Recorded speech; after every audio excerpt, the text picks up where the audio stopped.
Welcome, my friends, to the return of SFO Grimhammer. The Kings and Raiders update is finally out in the public sphere, so High King Thorgrim Grudgebearer and his Everguard have some bones to break and some money to make in the high passes of Norsca. I'm not sure who's more deserving of the bad Santa moniker between Gromby and Thorgrim, but only one of them is making a list and checking it twice, so I guess that answers that question. It's a battle of royalty with many unique regiments of renown and legions of legend, including the Venom Knights of Asaph and the Golden Host of Marak. And leading the Tomb Kings into battle is a Tomb Queen, avatar of the Asp god, High Queen Khalida.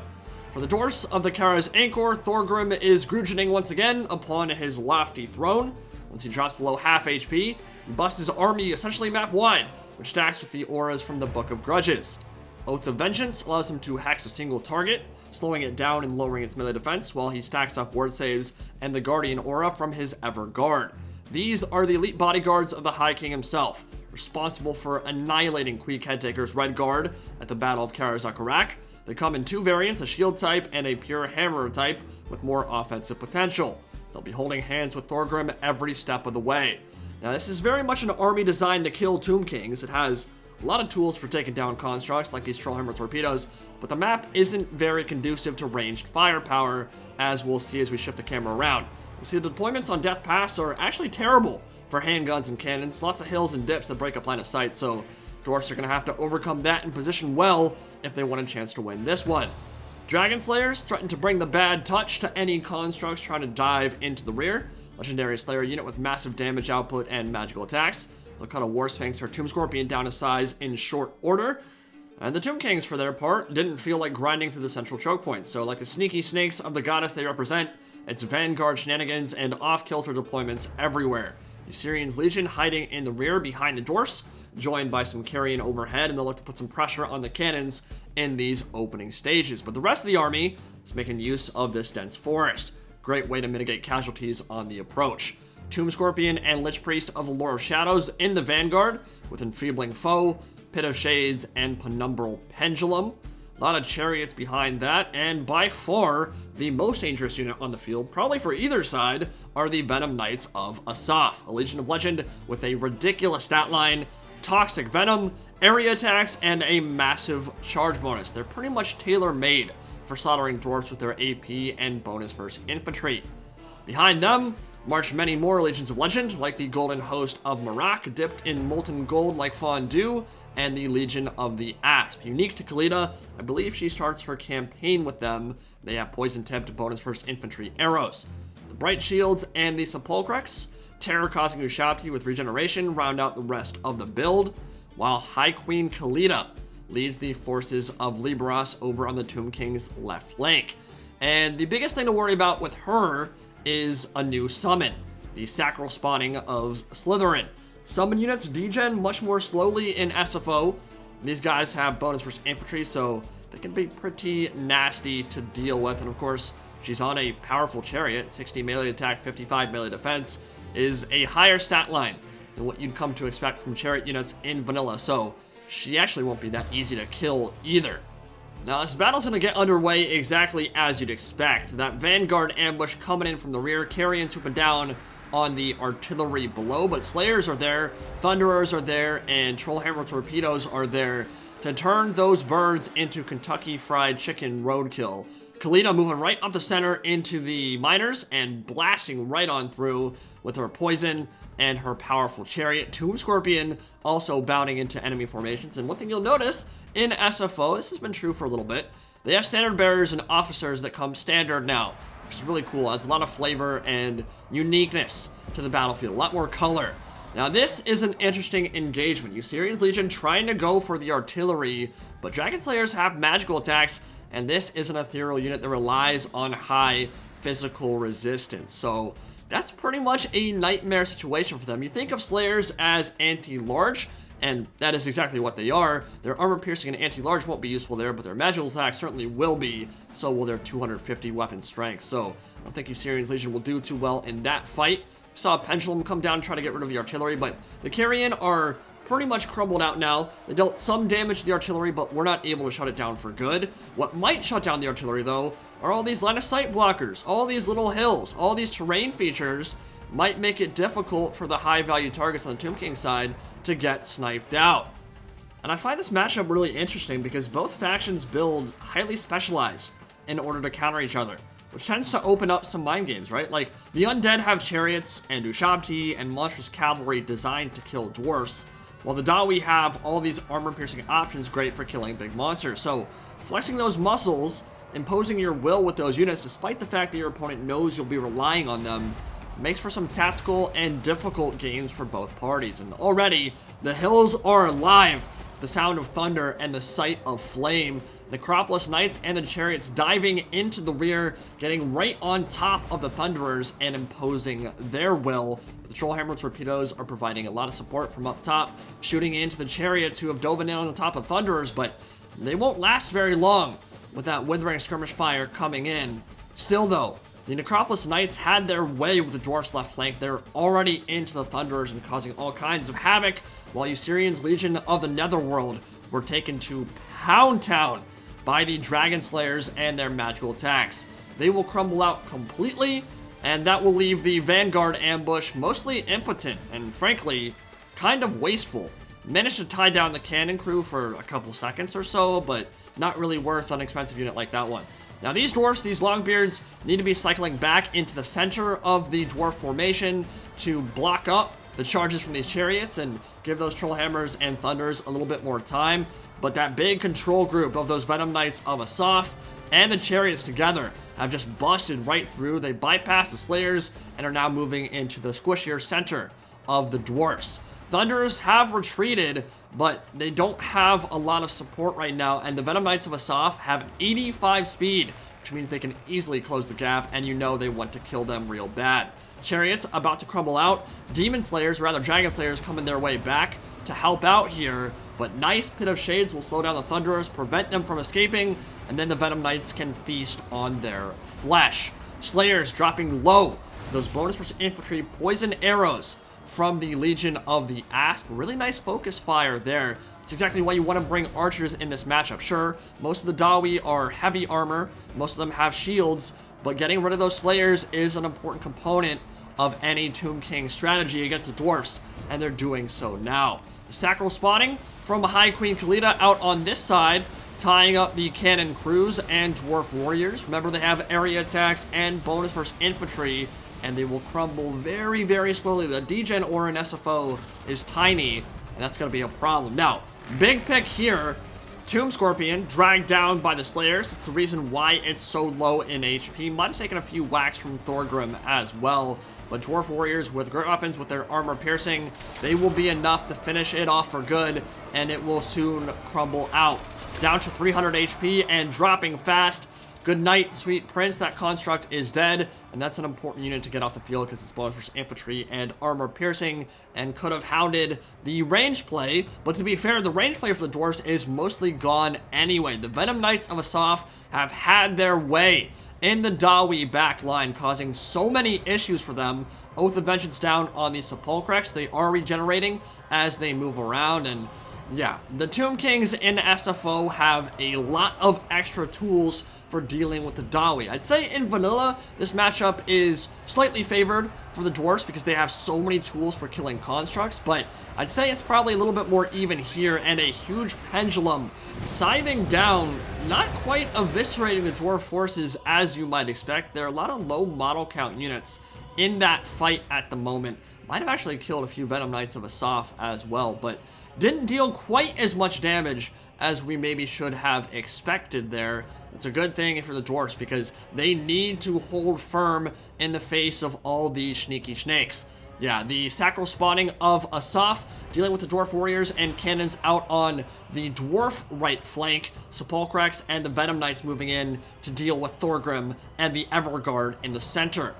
Killing Thorgrim going to prove a massive challenge. You can see Khalida is dropping low. All that mass with the dwarfs, especially with Thorgrim on his ancestral throne, it's hard to deal with. And he's getting physical resistance, his ward save, and all those buffs from the Everguard, making it very hard to deal anything to the High King.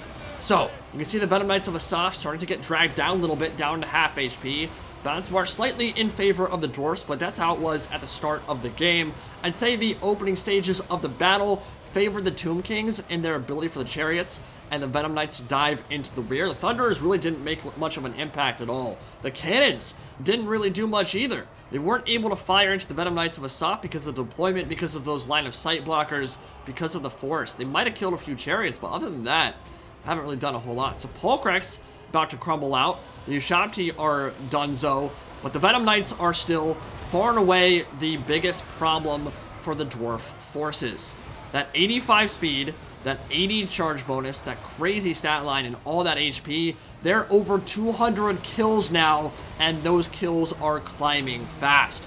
But Thorgrim and the Everguard are holding firm in the center. The Sacral spawning, collapsing in, using those AoE attacks, that bonus for infantry to try to climb through them, to slice them down to size. Oath of Vengeance lowering their melee defense. And this is a summon that you just cannot ignore. It's not like vanilla, where you can kind of just avoid them and let them crumble out over time. It's a unit that's too fast and too deadly to be kept alive.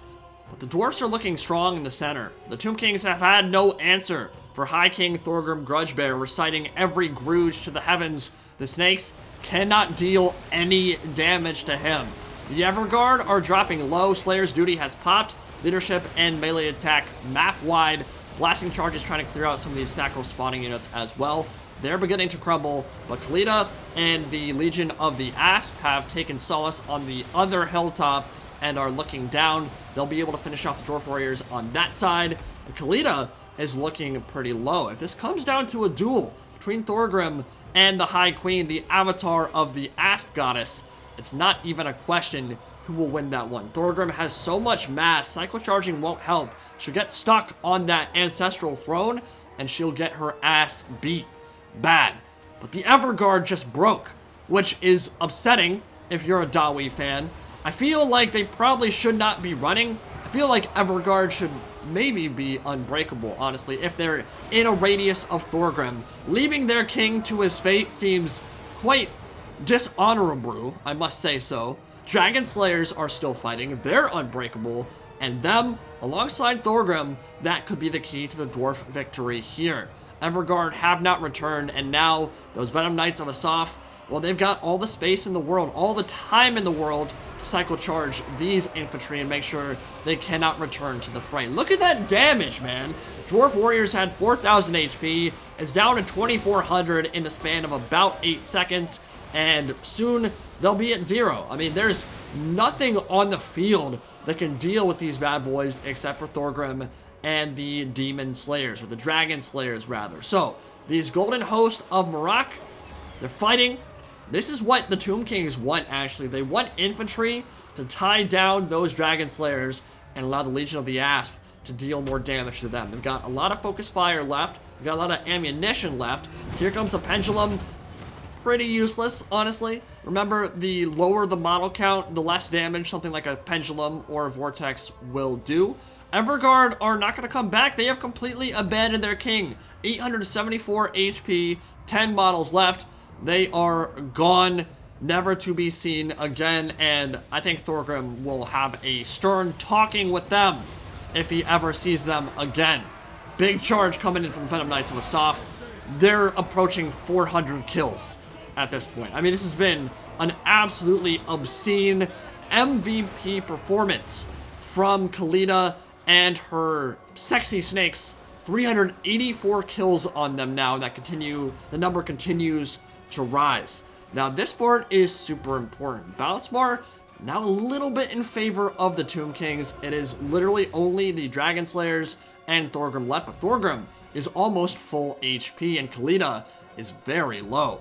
So, the Legion of the Asp firing into the Slayers, they've dodged a lot of these shots. I'm not sure it's been noticed yet, but they are moving back and forth, Matrix dodging, Neo dodging everything, and now they're coming in with their 250 weapon strength, their bonus for sludge, their armor piercing, and they're fighting, essentially, for their right to die, and for the life of their High King. Slayers are so low, only 1,300 HP left, but you can see they have begun slaughtering these Venom Knights of Asaph. But those Venom Knights have 19,000 HP, which, to be fair, all numbers are inflated in SFO. The HP values are much higher, so not quite as scary as it sounds, but it's still a lot left. They've got 3,500 health left. Each time they swing those axes, a Venom Knight drops. And with that 85 speed, they realize how they need to escape. Look at that mess. They're pushing Thorgrim and the Ancestral Throne out of the way. That's going in the Book of Grudges for sure. Thorgrim needs to start laying about with the axe and getting some kills here. He's been tanky, he's been survivable, but has he been dealing enough DPS to carry this game and clutch it out? So big Venom Wave killed a few remaining models of the Dragon Slayers, and I think there are only 3 left. Another charge coming in from the Venom Knights. That'll be another Oath of Vengeance going down. The Lore of Shadows caster, Enfeeling Foe, also cast. 3 models left against a handful of Tomb Kings remaining. Venom Knights are super low at this point. I think the Dragon Slayers are officially dead. Even the Archer's getting committed to melee. And the big question now, can Khalida and the Tomb Kings bring down the High King Thorgrim Grudgebearer? He's holding the line so well, but is he dealing any damage? 2,700 HP on those Venom Knights, and they've been there for a while, so it doesn't seem like he's landing many attacks at the moment. His lack of AP could be a problem. The fact that he's being poisoned could be a problem. 55 melee attack is not hyper impressive, and Khalida has popped her Tomb Strike. She's up to 85 melee attack, now back down to 65. She's debilitated. She's crumbling out. 260 HP left on her. Venom Knights at 2,500 HP. Khalida down to 30 HP. She's gone. She'll crumble out, but at the same time, Thorgrim is wavering. He routs, and a handful of models left on the Venom Knights of Asaph, enough to carry the day for the Tomb Kings and their Legion of Legend build. My lord, that got super close in the end game. That was a nail-biter right up until the end. That was exciting as hell, really fun to play, and hopefully really fun for you guys to watch as well. I was impressed with Thorgrim just in terms of his tankiness. The ward save and the physical resistance from the Guardian Aura alongside the Everguard was awesome, but the Everguard were disappointing. I will say the Dragon Slayers were fantastic. 162 kills, multiple chevrons earned, 3,000 damage value, almost 30,000 damage dealt. That's amazing. The Everguard, well, they made Thorgrim tanky, but they didn't do much themselves. Less than 1,000 damage value, not very impressive. I kind of figured going into the game they wouldn't be amazing, and they weren't, unfortunately. I feel like they're overpriced. They're 2,000 gold. They just don't have stats that are really, that doesn't really match up with how much they cost. They're solid. They're probably quite good in campaign, but in terms of pure multiplayer action, yeah, just not cost efficient in any way, shape, or form. And the map itself was not very conducive to the fact that I had 2 cannons, 2 thunders, and Trollhammer torpedoes. I got no value out of the thunders whatsoever. All the shot blockers and the hypermobility from the Tomb Kings here, it made things very difficult for them. They just didn't have enough time to shoot. They didn't have line of sight to shoot for most of it. And the Venom Knights, well, they just busted right through. And let's just say right now, MVP of that game were the Venom Knights 100%. I mean, the Trollhammers got a little bit of damage in on top of them. They earned a chevron. They weren't terrible, but a flatter map would have been huge in terms of dealing damage to these high-value constructs, and I needed to, because killing them in melee is just not realistic with their Toxic Venom and their charge bonus. The fact that they can cycle charge, all that stuff, made it very difficult. I did manage to bring them low, but man, 424 kills, 77 on Khalida, and of course, she got amazing value out of her Sacral Spawning. That summon, that's basically free. I mean, you're getting a free unit there, one that's really good for killing Dwarfs. I mean, it ended up being a very close battle, and with a few different decisions, a little bit better micro, I definitely would have had a decent chance to grab that victory. But the Legions of Legend were out in force today, and they put in some serious work for the Tomb Kings here. Hope you guys enjoyed.